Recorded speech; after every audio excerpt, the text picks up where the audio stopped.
screaming. We're screaming? We're screaming. Screaming.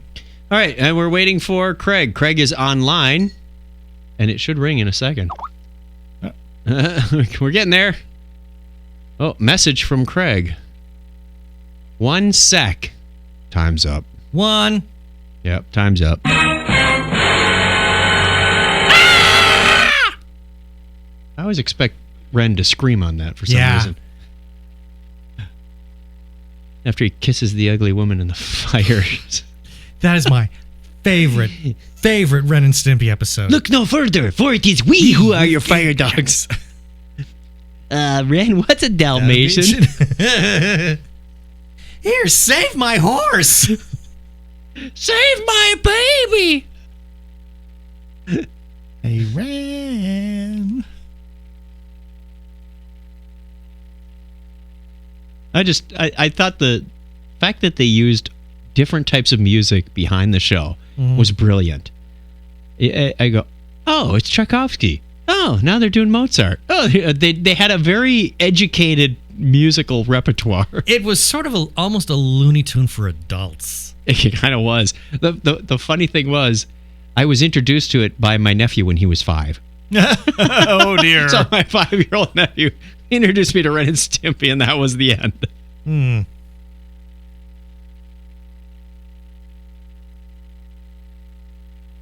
It's a very elfin gazebo. That's beautiful. Gotta love Facebook. And there he is. Happy listener. Is it the green button or the red button? I always forget. Which one answers the call? Just press the red. Take the red button. The red button. Take the red button. Red's always safe. Hello. Warning. Hi. Hey, how you doing? Doing all right. How about you? I'm beat. Like Dr. Dre? Hi, Beat. I'm Ben. There you go. See? We're off to a good start. All too timely. That's why we're leaving the soundboard up to Ben.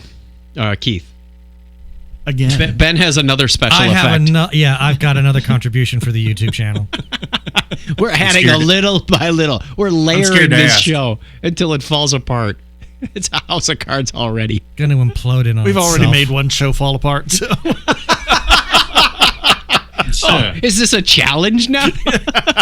Yeah. It took us a year, but we did it. The problem We've is conquered. On to the next. you can get away with the shenanigans on this show. That's true. So we have to find new depths. Oh boy. New depths to plumb.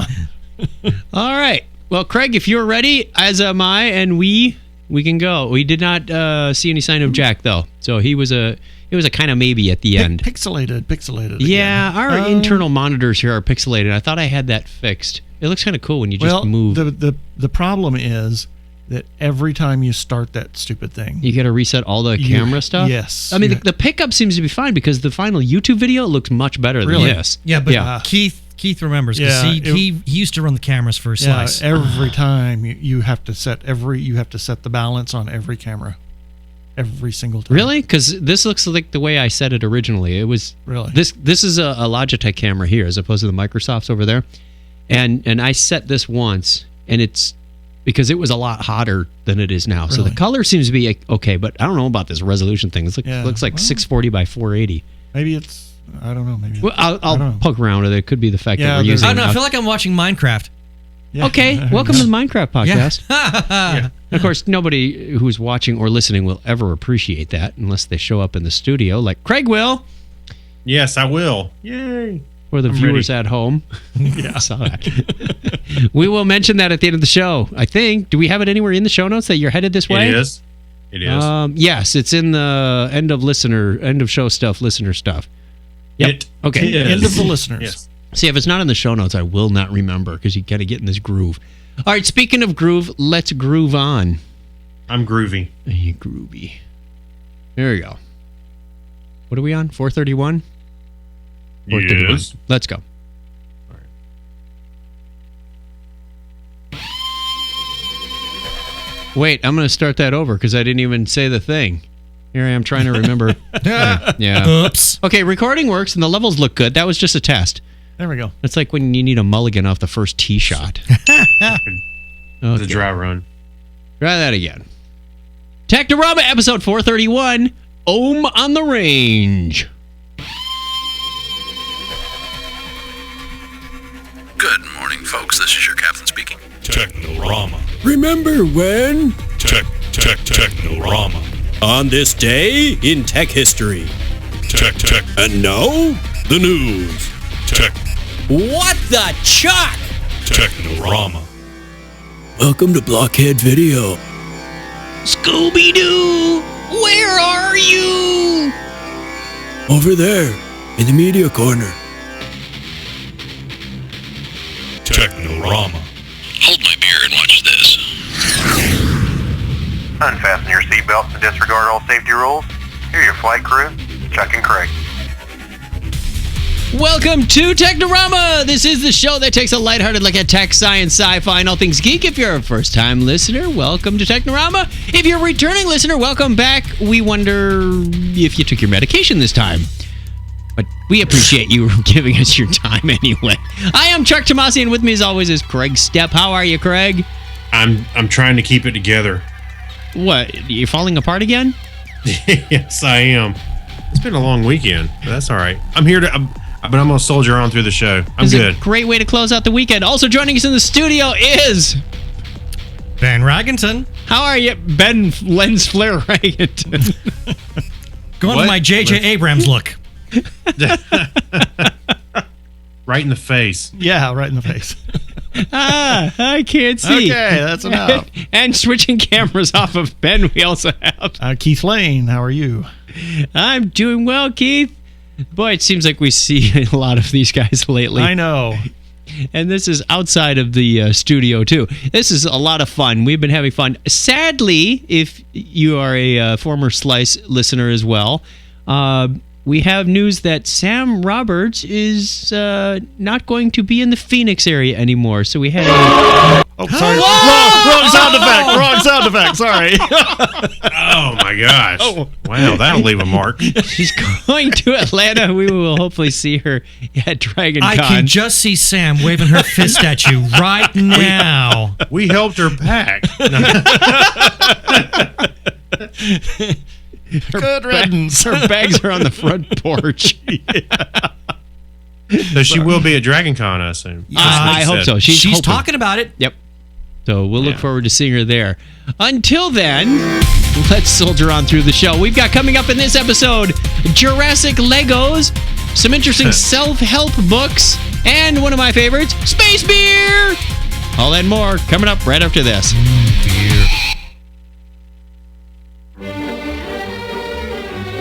The FAA has now changed the rules once again. A limit of 2 batteries for electronic devices on carry-on items. But the one in the bag has to be in the little magic plastic baggie. The same kind of plastic baggie you gotta put your shampoo and toothpaste. Does this sound alright to you? Excuse me, but isn't the battery more dangerous when it's installed in the device than when it's out? Where do they come up with this stuff? What good is the little baggie going to do anyway? To me, like, the polymer on the baggie is more likely to catch fire and burn in a chemical fire. Am I making any sense here? Well, yeah, I've never seen a picture of one of those batteries on fire outside a laptop. Have you? Are you supposed to put your whole flippin' laptop in a plastic Ziploc baggie? Exactly. Gonna look awful funny. It's a ploy from the Ziploc people. But wait till they outlaw luggage. That'll solve the whole problem. It's getting harder to travel. I hate it more every day. We just stop. I'm stopped. Done. Greetings, programs. This is Jay Mayer, the Tron Guy, and you're listening to Chuck and Craig. Because traveling just gets more fun every day, doesn't it? Oh, yeah, absolutely. Yeah. Especially airline travel. Yeah, especially since if they do away with luggage, you just show up at the airport naked anyway. You have to get naked anyway, right? Pretty much. I got to tell you, no. that rant seemed a lot longer than I remembered. Yeah, it did. And how come it was like a minute and a half of me and then Craig gets 2 lines? Who does this editing anyway? That's the way it goes around here. In all fairness, that was from late 2007, so the times have changed a little bit. You don't have to put your whole laptop Now we in have the bag. host equality.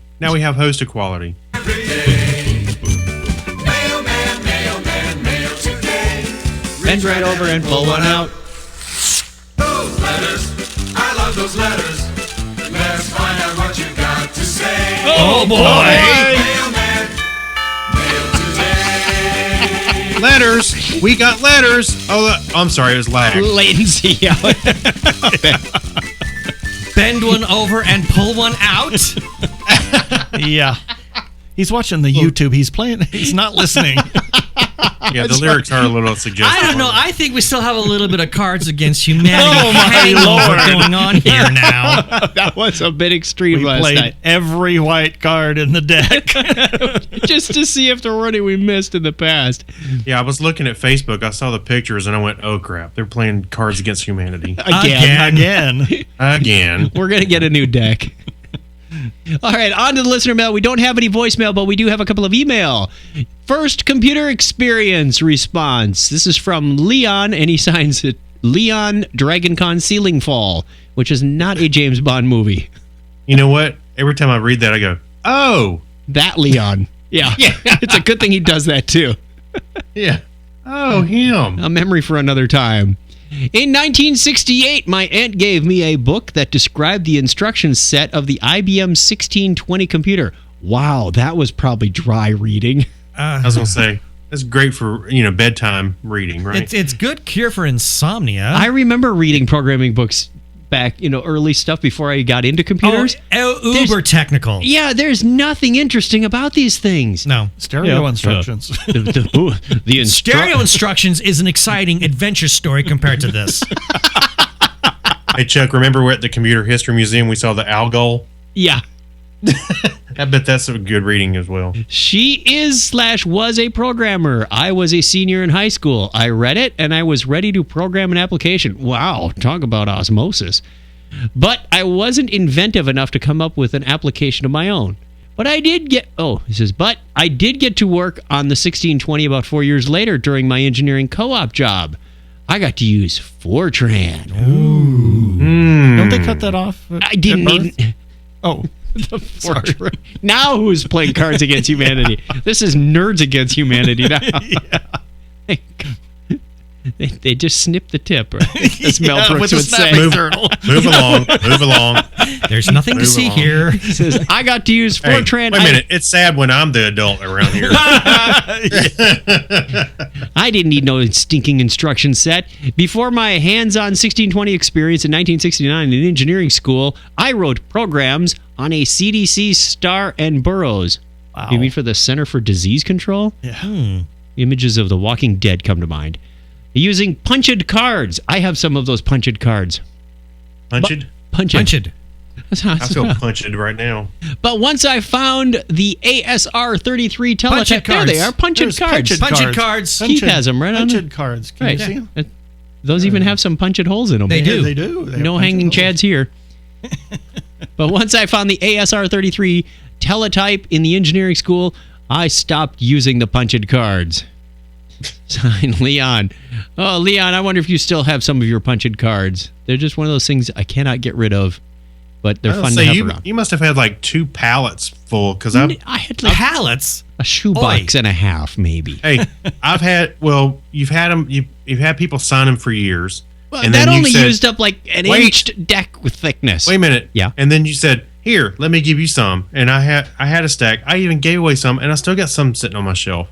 Like, they must multiply. They yeah. do. Well, Fortran was a scientific mathematical programming language, so that would make sense that it multiplies. I was thinking, is it like granola? The more you eat, the more you have left. I thought it was like the power cords under the computer desk. They just show they up. multiply, yeah. Oh, God. Yeah. Yeah, baby octopi. How do people take computers from one desk to another and not take the power cord? It's called wireless. Well, they get a new one. It's the internet. It's wireless. Yeah. It's also light. You can pick it up and never mind. We have a response back about first pirating. What was the first thing you pirated? Mad Marv writes in. He says, technically, I think I pirated I think I pirated were music CDs using cassette tapes probably back in the late 80s, early 90s. I don't even remember which CDs I copied. I think this was before my family got its first computer. In college, I collected the usual crap ton of nothing important. Well, yep, that's what college is. Where was I? I am wondering if I still have some stuff of that stuff on old backups. I still have some of that stuff on old backups. I'm sorry, I'm not reading very well tonight. I know I kept folders of stuff from those days just because it doesn't take up much disk space by today's standard, but I'm not sure I can find it anyway now. You know, he's right. Remember, it would take up many floppies or CDs, and now you just throw that on a hard drive and go, okay, ooh, 600 meg, whoopee. I had a 40 meg hard drive. It was huge. Yep. Back in what? 1990, something like that. An ST4096 80 meg hard drive partitioned into two 30s and a 20. Good Lord. And that thing, at full height, when that moved, it shook the desk. Oh, and I thought, I'll never run out of space with 80 meg. Yeah. Nature abhors a vacuum. That's you why I would hate not house believe cleaning. how many of those hard drives I've installed in my lifetime. It's the 40 meg Seagates and those 80. Oh my God. Oh, yeah. Lots of them. We have an update from Kyle, though. He says, I found the stuff, and I can't play the MIDI files. Damn you, VLC. Well, QuickTime plays it. Ugh. And then I think there's a reply thread in here. Okay, let's get rid of that. Craig. There. Right there. Editing on the show. Editing on the fly. Okay. Yeah. Why not? What are you calling me out for? Didn't you do the copying and pasting of that one? No, you did. Okay, well... Okay. I'll talk to our editing department. Bad Chuck. The editing department is not as high quality as the IT department, apparently. Score one for me. Another one for you. Yeah, well. Let's do the history thing, because then we all get to play along. On this day in history for March 25th, 2015, this is the 84th day of the year in the Gregorian calendar, and there are just 281 days remaining in 2015. Go get your Christmas shopping done. All right, that line's getting old. I got to come up with something new. Yeah. It was on this date in 421 that Venice is founded at 12 o'clock noon, according to legend. Wow. Go, Craig. March 25th, 1634, the first letters arrive in Maryland. Oh, First sorry, letters? Letters? Wow, they had the mail service back then? Settlers. Oh, settlers. They may have brought mail with them. I don't know. Yeah, they may have. It was 208 years ago today that the Swansea and Mumbles Railway, then known as the Oystermouth Railway, became the first passenger-carrying railway in the world. 208 years ago, the first passenger railway. Wow, that's amazing. That's incredible. The first successful tornado forecast predicts that a tornado will strike Tinker Air Force Base, Oklahoma, 67 years ago today. I know where Tinker is. You know where Tinker is? Well, he's Oklahoma from City. Oklahoma. Oh, City. okay. Yeah. Well, yeah, it makes sense. It's right in Tornado Alley. Yep, exactly. 57 years ago today, Canada's Avro Aero. Remember the pancake, the flying pancake Avro car? Yeah. Yeah, that it made its first flight 57 years ago today. Wow. Civil rights activists, led by Martin Luther King Jr., successfully completed 4-day 50-mile march from Selma to the capital of Montgomery, Alabama, 50 years ago today. Not really tech, but it was significant, so I threw it in there. Yeah. Yes. So 36 years ago today, the first fully functional Space Shuttle Orbiter Columbia is delivered to the John F. Kennedy Space Center to be prepared for its first launch. I assure you, this space shuttle is fully functional in many techniques. Yes. In multiple techniques. And of Move course, along, Data. I get the Russian name again. You got it. Not me. Cosmonaut Sergei Krikalev returns to Earth Very after a good. 10-month stay aboard the Mir space station on this date in 1992. He got Krikalev, but he didn't get Mir. Mir. Don't get near it. Fire. It was 20 years ago today that WikiWeb, the world's first wiki and part of the Portland Pattern Repository, I love the alliteration on that, is made by test your pop filter, is made public by Ward Cunningham. Happy birthday goes out to this day to Christopher Clavius, German mathematician and astronomer, born today in 1539. And also born in this date in 1867, the man who designed and sculpted Mount Rushmore, Gutzon Bollgrum. There we go. That was a good one. Enough. Like, journalist and sportscaster Howard Cosell was born today in 1918. We won't even try a Howard Cosell today. 1928, Jim Lovell, American captain, pilot, and astronaut. Our editor went on strike. There's 2 lines here that are straight out of the source. Anyway. And finally, American actor and director Paul Michael Glaser. You know, he's half of Starsky and Hutch. That's right. Ah, yeah, that's right. He was born today in 1943, which would make him 71? 72? 72, yeah. Wow. Yikes. Good. Oh, my God. Wow, yeah. I'm feeling old now. That's the way it was on this date of March 25th, 2015. It's also, March 25th happens to be Tolkien Reading Day, commemorating the fictional anniversary of the fall of Sauron. At 12 noon, apparently. Yeah, at 12 noon. Hey, by the way, I've got a book for that. You got a book? Yes, I'm going to read Tolkien's Rover Random. Oh, okay. Yeah. Yeah. I have not read it before, and I have it here, so I'm going to read it on. It's one of the March 2 25th. major geek holidays dedicated to partaking of the Middle-earth imaginings of one J.R.R. Tolkien. Is there another one? And no, watching the movie and TV adaptations doesn't count. Crack a book, you orc. Hey, there is multiple tokens. There's a There's what? multiple tokens. His son, Christopher, Yeah. who's done a lot of the He edited the Silmarillion. filling in, editing. Yeah, he's done some little bit of writing.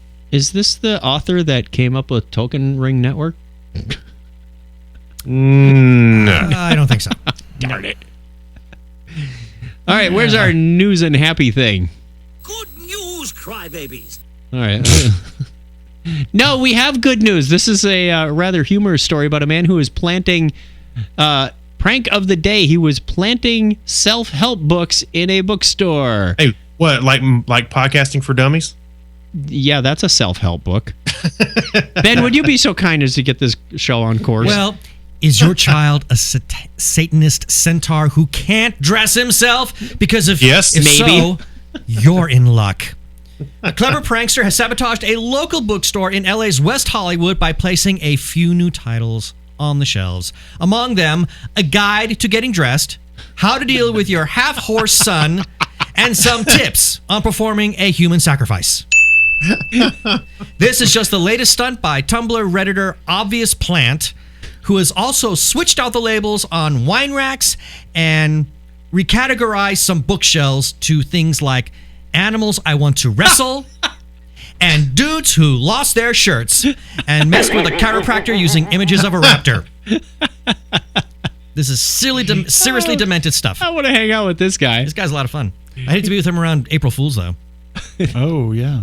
He put real titles in the library then. So you're walking along the bookstore and you see, so your son is a centaur, coping with your child's confusing life choices. By Dr. Pinder Chips.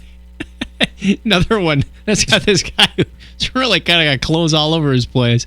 Yeah, he's Learn confused. to Dress Yourself, part of the You Are an Adult series by Agnes Brangles. I love the names. And the series, You Are an Adult series. Things like how to pay your bills. Oh, God. Stop letting your mommy do it for you. Quit posting drunk pictures on Facebook. Grow up. Hey, I followed the link to the wine labels that he had swapped out. Yes. And it's not necessarily labels, but it has like some wine stores, they'll have the recommendations, what you should pair it with and stuff. Well, this first one says, recommended. It says, Jeff W. says, guaranteed to get you suburban mom drunk, in quotes. Here's another one. Jeff W. says, probably only good thing to ever come out of New Jersey. The wine? Oh. Yeah, the wine. Oh. Hey, Jeff W. says, 5 stars. Gave this to my pet goat, and he loved it. There's some good ones in here. So. We have another story about space beer. Space beer. Space beer. Yes, if you ever wanted to drink beer that might have been in space. Actually, it wasn't the beer itself. It was the yeast. The ingredients. Keith, tell us. On April 13th, at a few select places around the country, you'll be able to take a swig of space. Ninkasi Brewing Company in Oregon is releasing ground control to Major It tastes like garbage. That's tastes like ground garbage. control. It tastes like garbage. It's It's an imperial stout brewed with yeast that traveled very briefly to space last year. Some sixth grader put it on his science project rocket. Probably, yeah. Came back down and went, good enough. Yep, there you go. When can we buy this? He sent yeast up in the mirror, and then they end up with $1 million project. Yeah, what does it say here? The first batch of yeast the company sent into space last July ended up lost in the desert after it returned to Earth. Will they just drop it out the window of the space probably. station? This is our sand porter. Here, we're right over where he's at. Let's drop him. But in October, 6 vials successfully traveled into space and back. Ground Control joins a variety of alcohols that have had adventures in low Earth orbit. Back in 2008, Sapporo brewed a very small batch of beer brewed from barley that spent time on the ISS. And last year, a sample of Scotch arrived on Earth after aging on the space station for 2 years. Wow. Yeah, We what did was talk it about aging in? Yeah, that's Plastic the key. Yeah. thing. I was thinking plastic. Yeah. They're not No, setting was up it- a barrel. It was a plastic barrel that looks like an oak barrel. Like the, what is it, the Mr. Beer? Yeah, that's it. Ooh. Yum. That'll work every time. So that takes care of the news. We have a plethora of birthdays. Again, I am scalping sources left and right to find these. Some of them are on our wiki. If you want to get on our wiki and get your birthday announced at the appropriate time of year. Yes? Is March like that thin on the birthday calendar? No, I'm just finding new sources. Okay. I'm going to Facebook and getting anybody I know as part of our podcast network. And then somehow they're showing up on my Google Calendar as different things, too. So I've got a couple from there, too. So, Are you scouring like the newspaper for birth announcements? yeah, the obituaries are coming up next on Technorama. So you can scratch off the birthday calendar. Missing 3 listeners this week. Why am I laughing at that? I don't. You're sick. You're sick. All right, March 25th, which is the day the show comes out. Nicholas St. Gabriel, who's been a long-time supporter and patron of the show, thank you very much. I believe he's still in Alaska. March 26th has several, and we're not mentioning Leonard Nimoy this year. It would be my birthday on the 26th. Yay. And my nephew, Travis, who is a nerd in training, he is going into cybersecurity, so we had a wonderful discussion with him back in February. Brina Baird in Hampton, Virginia is also the 26th. Good day for birthdays that day. Yeah. A surprise one that I found off of Facebook is Mr. Richard Balding, who happens to be my very first computer teacher, where those punch cards came from. Ah, right. Aha! And the 28th is also... It's his fault. It's his fault. He led me down the dark path. Yeah. Steve Morosky, whom we've interviewed, he's the one who had the police station in the Milwaukee area that we went to that one time. I do remember that, yeah. And he was on the show a couple of times. Ranger Mark Blackburn, whom was at the 2009 National Park Service training thing in Oakland, California, is Would also... you still hang your hat on in Right. 2009? I know he listens to Freestyle. I think he listens to Technorama. Let us know, because I have involuntarily put you on this list. Wait a minute. How could he be listening to Freestyle? What?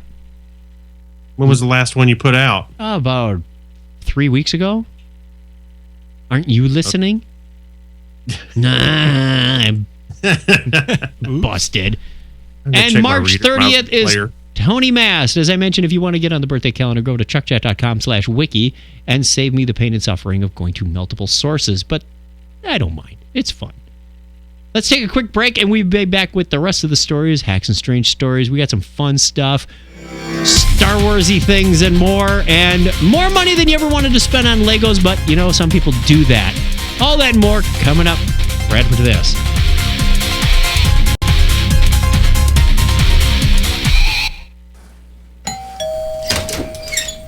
Hi, Julie. Welcome to our new house in Phoenix. Hi, Dad. Nice looking place. It's good to see you. Let me show you around. Yeah, I'd love to see it. Well, you know we bought this house from Michael R. Menengay, formerly of Slice of Sci-Fi, and this used to be the Draco Vista studio, right? Yeah, you mentioned that. He was really great. Look at all this cool stuff he included with the house. We have that china hutch over there, a liquor cabinet, a dining room table, this artwork on the wall, and, of course, in here, we have the studio. Wow, that's a nice setup. Look at all the mics and how big that mixer is. Dad? Yeah? What's that under the mixer? Oh, hi. It's just me, Michael Armenegay. I'm still here, dicking around. Didn't you sell the house to my dad? Yep, sure did. Here, hold this mic cable for me. Don't people normally move out after they sell a house? Well, I didn't want to do that because the studio and I have things, there's cables and stuff, right? Yep. Well, that was a little weird. Nah, he's cool. And he's been very helpful. Now check out the pool in the backyard. Hey. Who's that relaxing by the pool? Hi, I'm Jack Rangan. Another slice of sci-fi person? Yeah, pretty much. They used to be known as slicers. Nice to meet you, Jack. Hey. Are there any others? He asks, expecting the answer yes. Well, now that you mention it, remember that liquor cabinet? Oh, did Michael leave you some booze? No, of course not. Even better, he left me, Brian Brown. How's it going, Julie? Dude, get back in there. It's not game night yet. No. All right, fine. Later. I can hardly wait to see what or who is next. Oh, well, then walk this way. Oh, boy.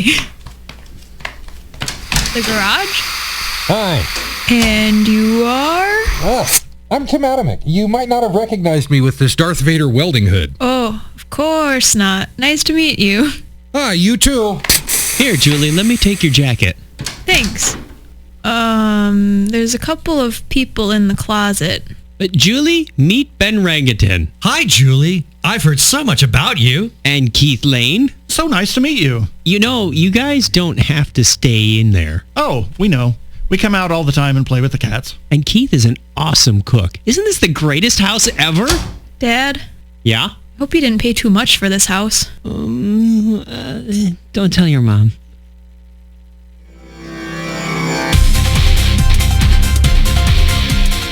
Craig hasn't heard that yet. Golf clap. Should also add that we come out of the closet for the show. Yes. and among other things. Craig, are you still there? Uh-oh. Sorry, I'm on mute. Disenchanted. I thought you were What just is this, disenchanted. WebEx? I'm out of here. Yeah. Yeah. That was Sorry, was I'm cool. talking to mute. Yeah. I've been talking this whole hour. What? Finally got to put that together this weekend. That was a lot of fun Yeah. because most of those people are around for Sam's party. That was pretty good. I like that. That was fun, and Julie did a wonderful job. Considering it was done with like 4 takes, there was me and Julie recording, then there was Mike and Jack, and then Tim and Brian were here one night, and then we finally got Keith and Ben to put their parts together, and it all stitched together Very nicely. And I just Very had to do nicely, Foley stuff around the house. And you know what? I can totally picture Mike coming out of under the Sitting desk. under with the desk, yeah. cables. Well, Hey, how's it the going? sad thing is that it was actually quite true. A lot of that stuff is true. Just a little nod of the tip of the hat to the Slice of Sci-Fi crew. That's me. It's like green. It's like Green Acres. You know, everybody's at your house all the time. They're like always working on it and hanging out there. Speaking of Green Acres, I thought it was funny. Never mind. there's a. This is the Green Acres of podcasts, I guess. Yeah. There was a catfish recently discovered, and they needed a name, so they named it after one of the Star Wars crew. So does that mean this story is Greedo Acres? Yeah. Because he's green. You made it funny. No, not really. I don't think that's a very good one.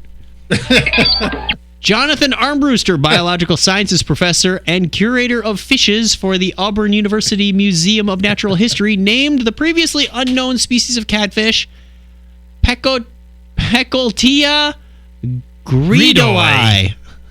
After, well, you know who, because this fish has some big black bulbous eyes, and he kind of looked like Greedo. You know, when you put those two pictures side by side, Greedo really starts to look more and more like a guy in a rubber mask. Yeah. that costume is not holding up well, is it? No. Well, a lot of the characters from the cantina scene don't really hold up well. That's why Lucas decided to go very CGI when he did his special edition. You know, when you go back and look at that cantina scene, it's like it just looks like a costume party. Yeah, it's one big convention cosplay. It's costume night at the cantina. Yeah. They wouldn't let my robots in. Yeah. No Hey, electrical. by the way, in other news, I want Curator of Fishes as my title somewhere. Curator of Fishes. Put that on the bucket list, will you? Yeah, I'll put that. I'm gonna make cards up for DragonCon. Curator of Fishes. Media Corner. No, remember when? I'm reading the wrong things. Make up your mind. I can't keep this straight. I almost skipped the feedback again. All right. If you are a gamer, you may enjoy this because there is now a monthly subscription service for retro video games. Oh, nice. Yeah. So, My Retro Games Box is a subscription service that sends you 3 games a month, depending on what retro consoles you need, or what you have, and what kind of games you like to play. Consoles currently supported are the NES, Super NES, N64, Game Boy, Game Boy Color, Game Boy Advance, Sega Master System, Sega Master Drive, and of course the Sega Genesis. The games they send, which you get to keep, this is not a rental service, you get to keep these, are based on your gaming preferences, but you don't actually get to choose the games. Oh dear. So it's a mystery. E.T. again? Subscriptions start around £65 or $96 for 3 months. Yikes. And get a little cheaper the more months you subscribe. Alternatively, get on eBay and buy the games you know you want. Although, getting mystery packages is fun as you shake the box and go, hey, this must be for the neighbor. So it's an interesting idea. I just wonder where they're sourcing this from. I have no idea. I don't know. It doesn't say. I've seen there's all kinds of retro game console places around. I wonder if somebody hit the jackpot on like Storage Wars or something. Maybe, they opened up this mini store and went, look at all these old games. How are we going to make any money off of this? Yeah, we'll open up a store. We'll fleece these people. Yeah, fleece them. And by the way, Harrison just started getting the Loot Crate. Have you heard about that? No. What is that? So you sign up for, I think you can do like 3 or 6 months or something like that, or maybe even further. But they'll send you a themed box each week, or each month, excuse me. And each month you'll get like an assortment of things. Like this one was spy related. So you got this. Oh, okay. So it's kind of like a care package, if you will. Yes, exactly. So it had like it had a comic book in there of Orphan Black, which I thought was interesting. It had a black watch with, it looks like it's all rubber, and you touch the front of it, and the red digital LED lights come through. Oh, nice. Yeah, some stuff like that. It was really cool. Haven't seen one of those in ages. One of our and Oswald, Patton Oswalt's character on S.H.I.E.L.D., he was adamant about the security badges. Mm-hmm. Well, there was a security badge just like the one he was handing everybody. Oh, cool. Nice. Yeah, a friend that of was ours in there too. up in I was like, Washington. I wonder if Harrison would know if I took it to DragonCon. So, it was pretty cool. It kind of reminds me of this. You don't really know what you're going to get, and you just kind of, it's like a surprise. It's like Christmas all year round. Yeah. Secret Santa. Secret Santa, yes. That too. It's pretty cool. A friend of ours in Washington was doing the Loot Crate, and one month they had the Funko Pop characters. And I think they got Star-Lord. Really? Yeah. And so there's all kinds of different little characters that they do. And all kinds of stuff in the Loot Crate. So I thought, well, hell, why not? They must be making money, or they wouldn't. Price, and I thought, do I really want to pay that for a bunch of stuff that I'm not going to want, and maybe have one thing that I want out of the 5 months or 6 months? That's what they're counting on. Exactly. Well, we did this for his birthday. He wanted that for his birthday, so that's kind of, so it works out because he gets like a birthday present for 6 or however many months we signed up for. Yeah, the gift that keeps on giving. Yeah, that's right. The Jelly of the Month Club. Yeah. Jelly. Yeah, well, that's about what it is. Christmas vacation. That's your bonus this year. Jelly of the Month. Welcome to Blockhead Video. Hey, where can I find some good information about music and TV and videos and things? Over here, in the media corner. I just had an epiphany. We have graphics that we can use for these segues. We should stick on that machine. An epiphanic moment. I've had them. Yes. You should have what that. What did you just say? What? Epiphanic moment. Epiphanic moment. Was it inspired by the G's eye? all the baby G's eye. Jeez. Funniest term. So Megan was here last night. I just broke Keith. We're playing Cards Against Humanity. I don't even remember what card came up, but Megan throws out this term, and everybody just kind of stunned. Like, that is the plural of Jesus. Is Jesus? Jesus. It was so politically and inappropriate. It was just wrong. It was just inappropriate. That whole card game is wrong, so it just fit right in. So I couldn't help but think of that term at least once this morning at church. Jesus. Now that's the worst place to think about it. I'm working the sound booth with this big grin on my face, and no one's got a clue. It's like I'm thinking Jesus this morning. I'm doing this for all the Jesus.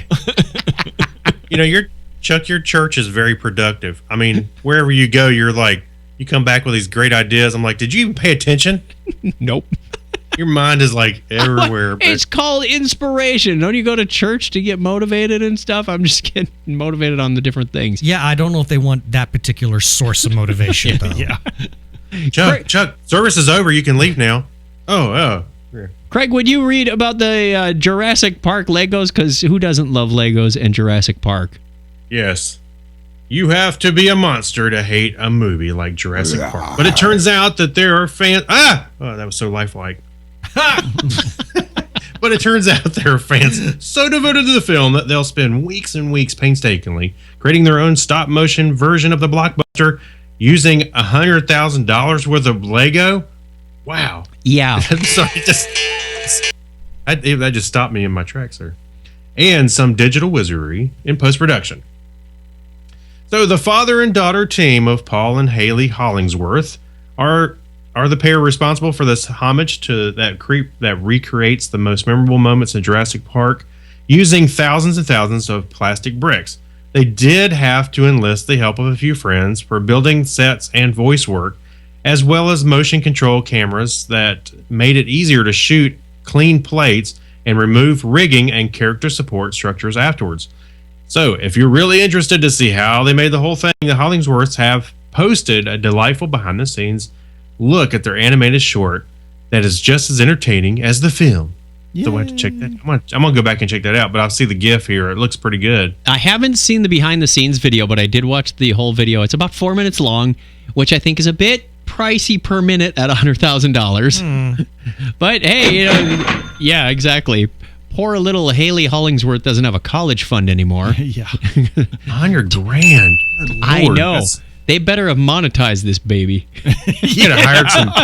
Yeah. Or someone's going to be really 3 upset. cents for 100,000 views that you're going to get from Google. Got $25. Hey. I do love that little scene where the classic scene where the poster's coming down when dinosaurs roam the earth. It's all the classic scenes, and they varied from the script. It is not a true canon type of film. Not a faithful adaptation. Right, but it does have humorous it better moments. Damn well be. No, it has humorous moments. They threw in their own flair to this thing, because when they're trying to access the computer system and the guy says, "You didn't say the magic word. You didn't say the magic word." One of the scientists goes, "Newman."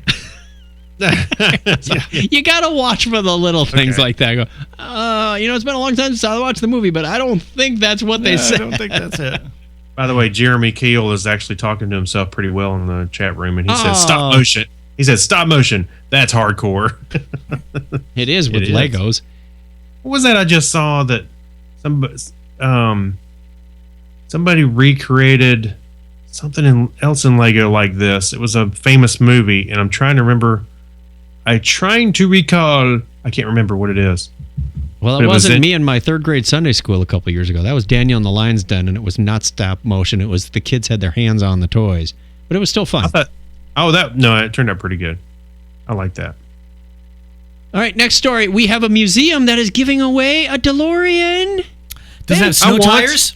It's in Chicago. When are they going to give it away? Well, you have to read the conditions. So wait a minute. Did you say snow tires, or did you just say does it still have tires? Does it come with snow tires? Yeah. Read on. Think about it. That's got it. That's a keep. Ben, would you? Okay, so we're still waiting on many of the futuristic technologies from Back to the Future Part 2. We don't have Marty's hoverboard yet. We're getting really close. Or Doc's electronic technology that puts you to sleep. We'll have the Daleks. True. I got nothing. Or the government's total weather control. But you might have a chance to win Doc Brown's DeLorean, provided the Cubs win the World Series. There's no catch. Yeah. In the 1989 film, the Cubs win the World Series in their alternate version of year 2015. So, to celebrate, the Volo Auto Museum in Illinois is putting up their 1981 replica Back to the Future style DeLorean for some lucky person to win. That would be cool. It will be kind of far out. The museum estimates that the car is worth about $85,000. The car is fully functional. There it is again. Wow. It's a running and driving car, Volo Museum director Brian Grams told the ABC News. Though we don't guarantee time travel with the car, its flux capacitor and other board lights do light up just like the movie's Very car. cool. Visitors Wait a minute. Yes? Is this screen used? Or is it just a No, I think it's just a museum piece? replica. Yeah. Oh. Yeah. Well, He wants the so forget it now. I don't care. I want Marty's butt groove car. I want to sit in the seat. Craig, you know that some of the replicas are actually a higher quality than what they use in Hollywood? That's true. You know, if you went to the Universal Studios behind the scenes tour where they show you the things stuff? from Star Oh, Wars, yeah. and you're like, that's just a piece of cardboard. It Yeah. worked on screen, but It that's doesn't, all. not in real life. Right, and When we people first- build better stuff. Yeah. We first went to the Star Trek Experience up at when it was at the Vegas Yeah, Hilton. yeah. The little chips that they used, the plug-in isolinear things, chips? They were little blocks of plywood. Oh, they're not even plastic? No, they're I plywood. thought it was see-through, like... Oh, no, wow. no. Now this was original series. Original okay. series. The little little yes. blocks that were that about Okay, like that. yeah, the cartridges that Spock Right, was right, putting right, in, right. the memory tapes. Exactly. Yeah. Yeah, their version of a floppy disk. They were little blocks of wood. They weren't plywood, but they were just blocks of wood. Hey, well, remember, Chuck, oh my God. remember we saw the we did the behind the scenes tour. Yes. And down below the shuttle where they had the Borg alcoves. Oh, yeah. Yeah, and they were done just that. and they were kind of like stacked up against the wall. Yeah. I mean, like 1, 2, 3, like stacked on top of each other, and it was like it kind of breaks the. Hey, last time we did it, we actually saw Borg taking a cigarette break. Yeah. Oh, yeah, in the Borgo Lounger chair. Yeah. They had a lot of great behind-the-scenes stuff. Have y'all seen our video from that? Not No, your vid, no. no. Is that on our Oh. Technorama channel? I Or did believe you put so. it on your channel this time? No, no, I believe it's on our. I have to go look, but yeah, or at least y'all should listen to the tour. Have to give We that had a try. good time we, with that. we did the We were- behind the scenes tour. We Yeah. were allowed to record it, but under the condition that we didn't air it until the end of the month because we were there just a few days before they closed. Oh, We were- wow. you were there just after we were because we were there just like a couple of months before they were getting rid of it. It was Yeah. it was right at the Podcast Expo Yeah. in 2008. Yeah. And they closed it like late September of 2008, and they said, Yeah, you they- can record, but don't put any of this out there Yeah, until the after. store had Yeah, we were there a in fire July of sale and 2008. everything, Yeah. Yeah, there wasn't much left in the store except too small of shirts and a couple of crappy keychains. Yeah. Yeah, yeah, it was sad. Oh my. Yeah, don't Sad that get it too closed, excited Not about as sad. No, it wasn't sad in general. I loved it. Getting back to the Future, don't get too excited about the Cubbies taking the series just yet. They finished last in their division last season. Surprisingly, You have to there's be- still plenty of people who are holding out hope. Yep. Have to be over in Twilight. The Twilight Zone. All right, in the Geek Library, we have one more thing that's going to be real fun. I know Craig will enjoy this. I think you found it and I found it at the same time. There's a 1982 JCPenney Christmas catalog. Because everything from 1982 was cool. Some of these things are just really far out, and I wouldn't mind owning them today. Yeah, especially at the prices from 1982. Yeah, no kidding. Hey, my mind was blown. Look, there's a Master Merlin. Oh, Craig, you're going to have to upgrade. Your Merlin is no good anymore. It's like, every once in a while I'll find a catalog like this and I'll go, there was an other version of it. Yeah, I'm not familiar with the Master Merlin. That's far out. It has 2 more buttons. Yeah. Ooh. For $5 more. Yeah. Damn straight. I'm going to get one. They have classics like Monopoly. They have there is a Dungeons and Dragons digital game for $20. I thought that was interesting. The original Simon, the full space one that looks like the Electric Light Orchestra ship. Yes. Yeah. $32. And the handheld one was only $20. I mean, the prices on these are pretty darn reasonable. Where is it? Plus the desktop arcade games like Frogger and Pac-Man, those were $60, so there was a little more on the pricey side. I was surprised that the board game Stratego was $42.99. I'm kind of. I mean, because that was not exactly the most popular of board games. Yep. Heavily marketed, but not all that popular unless there's a real catch to that particular version. What's this thing on the bottom? It was like a battery charger, but it looks like it says battery eliminator or something. It discharges your batteries faster. That's it. They have the Speak and Spell. Speak and Spell was originally $62 back then. The Little Professor, Pocket Professor thing, remember that? That was only $15. So some of these prices, I honestly, if you would ask me, I couldn't have told you how much these are because some are higher than I would have thought and some are much, much lower than I would have thought. Well, I look back at the Merlin, it was $31. I'm like, wow. I didn't think my parents spent that much, but back then, in $1982. Yeah, you gotta double or triple the money at least. Yeah, since I didn't have this one on my iPad, yes, and I couldn't find it, and when we were talking about the Simon, forget it. Soundbite it's fail. Not working on my phone. Because the sound's turned off. Too bad he gets paid for every soundbite. Yeah, here we go. Yeah. Yay! Sorry. I thought it was on my iPad. No, it wasn't. Don't forget there's also games that allow you to shoot guns in the house, so that's always fun. Like the one that had the light on the wall. Hey, I don't need a game to do that. He lives in the South.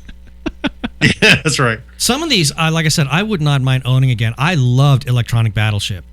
That was just a lot of fun. It was a pain to set up every new game, but it was just a ton of fun to play. This gets into a good discussion about nostalgia. It would be fun to have them or play them. And if you played them, how long before they actually got boring? Because I had, until recently, one of the original Pong games. And I thought, this will be fun. We'll break it out every once in a while. I could play it for about 3 minutes, and then it got too dull. And it had the Pong and the squash and the hockey and the... I remember that. Yeah, but I mean, my God, you'd spend hours. Hours when we were kids when we first got it. But it was the only thing there was. So. Yeah. It was the high tech. I could never play that damn game. There was a lot of these. There was a lot of these things in catalogs that I wanted, and then maybe I never get. So, but I saw them like at another kid's house or something, and I play with it for a bit, and you go, "That was pretty cool," and then I'm satiated. I didn't need it anymore. Yeah, I'm surprised I didn't buy more of these things myself because I had money back then. I was in my late teens, and I had a job or two, so I had the income, but I did not direct it towards handheld games and board games and things. We didn't do a lot of that either. We did have, like I said, the Electronic Battleship. We pestered our parents for it, and it got a lot of play.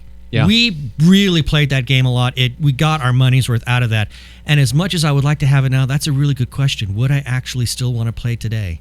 For any length of time. Yeah. No, I don't think so. Exactly. Yeah. Same thing with, this retro video subscription service. Even if they gave you your old favorite game right now, would you play it? I mean, I've got floppy disks in this closet that work on this Apple II back here, but I have no motivation to go fire up even the old Wolfenstein that I played, and I know all the trips and traps about it. I don't know you anymore, Chuck. I would say that as far as nostalgia goes, and this is something that I would play, the old text adventure games for PCs. Zork 2, things like 3. That. And I actually knew some of the programmers who wrote those things. I would play those again because those were tons of fun. Or if you could find a copy of Myst. Oh, no. That's not a text adventure. Well, that was an adventure. It was an adventure in frustration most of the time. Yeah. An adventure to hell. What the hell is this? Yeah, I'll bet there are the Zork programs on the internet. That's Probably. What I've heard.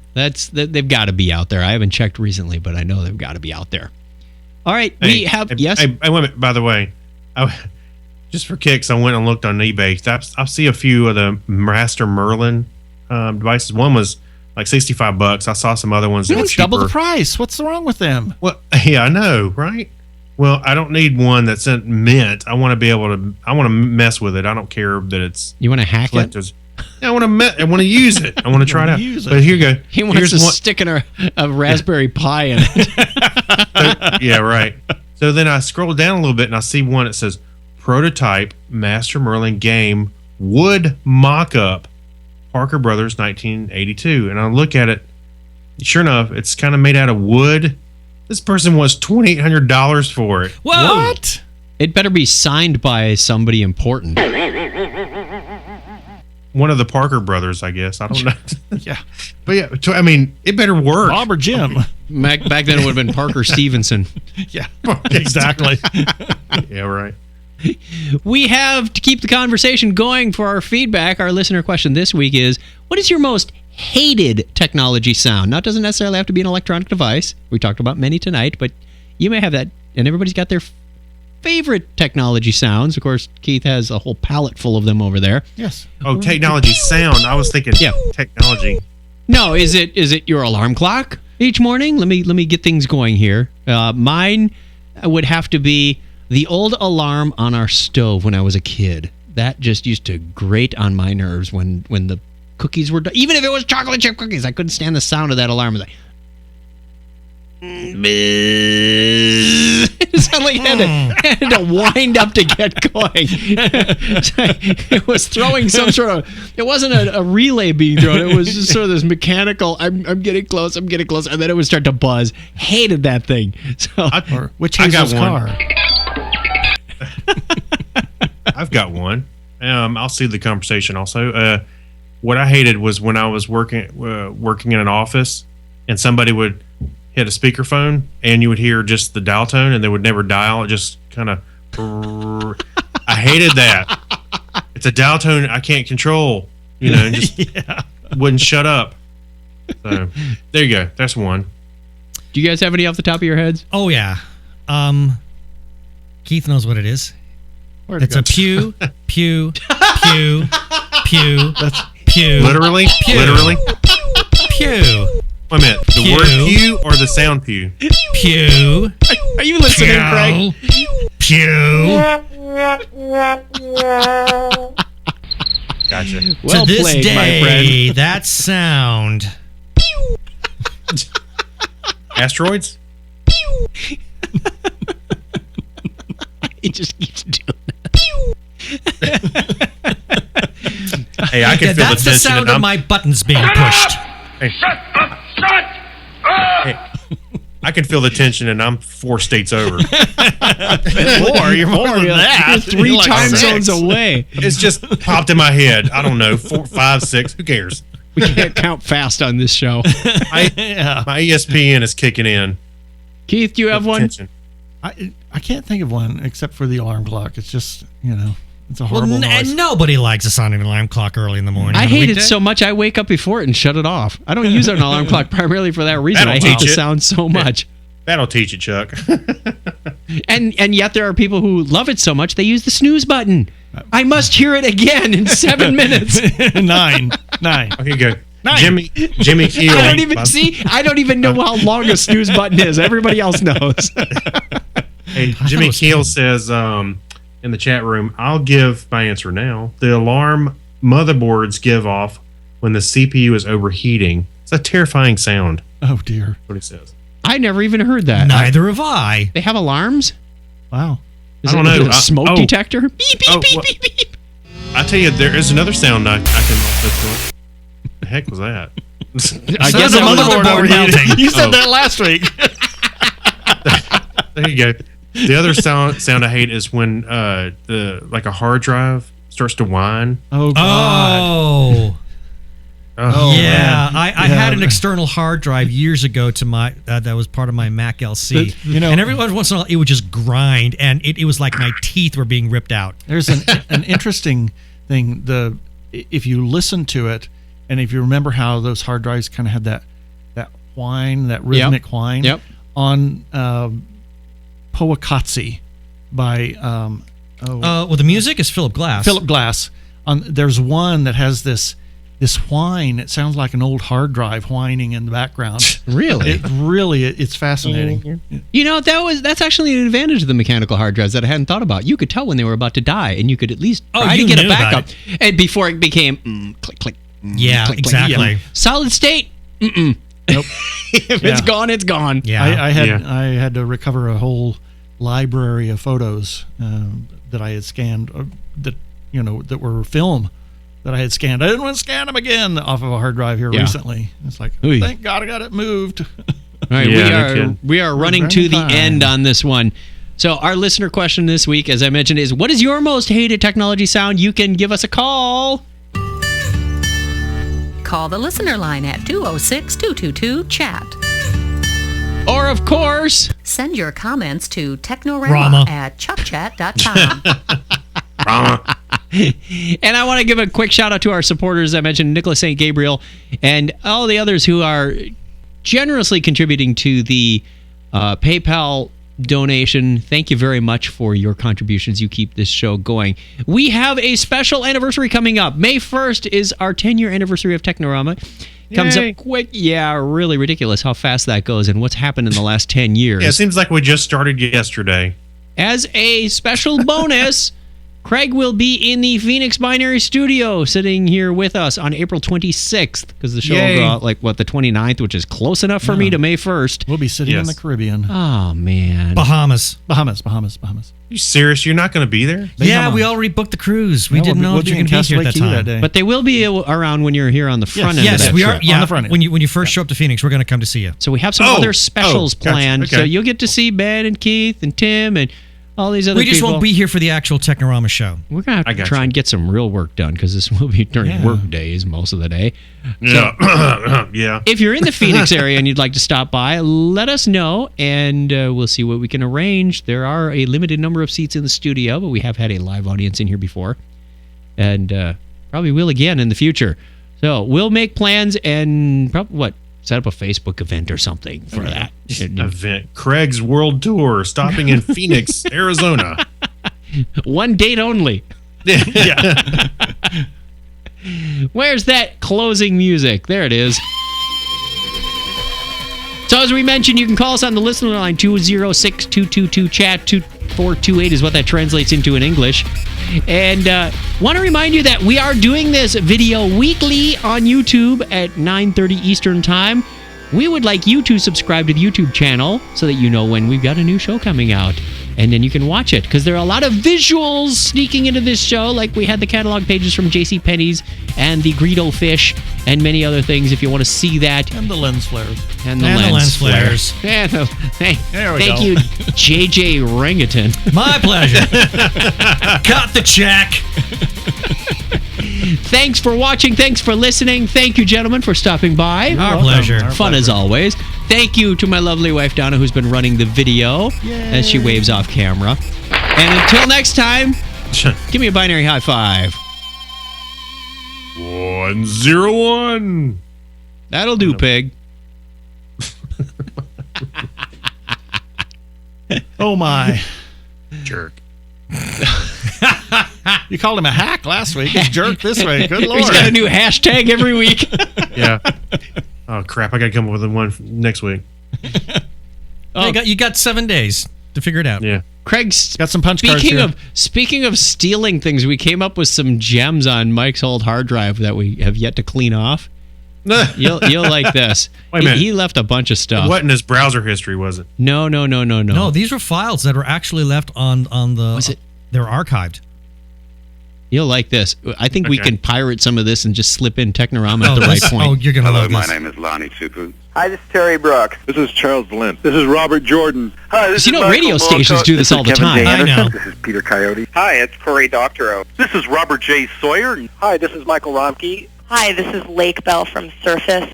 Hey, this is Will Wheaton from Radio Free Burrito and willwheaton.net. Hi, this is Victoria Strauss. Hi, this is Vera Nazarian. Hi, this is Eric Van Lustbader. Hi, this is Mark Tiedemann. Hi, this is Greg Bear. Hi, this is New York Times bestselling author Peter David. Hi, this is Mitchell Graham. Hi, this is Tabitha Thorne. Hello.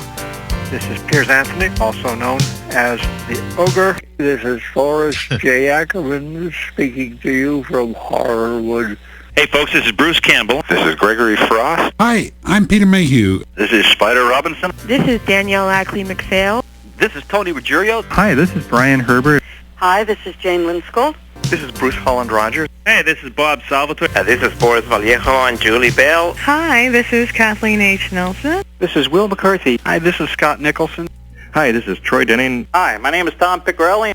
This is Don Coscarelli. Hello, this is Tricia Helfer, number 6 from Battlestar Galactica. Hey, this is Michael Struco. Hi, this is Colin Ferguson. Hey, this is Jamie Alexander. You're listening to Spice of Sci-Fi. Technorama. This is Dr. Michio Kaku. Hi, this is Walter Koenig. Hi, this is Chase Masterson, and you're listening to Technorama. sliceofsci-fi.com. Yeah, just punch Technorama right over it. Chase Masterson And be sounds pretty very sexy. unabashedly obvious about it. Absolutely. And you're listening to Technorama. And you are listening to Technorama. Yeah, I think you should fix the. Actually, your we could sister's, probably put thing. together our own little. We could thing like fix that. my sister's. Technorama. Actually, she's got. I'm gonna change the pitch on it.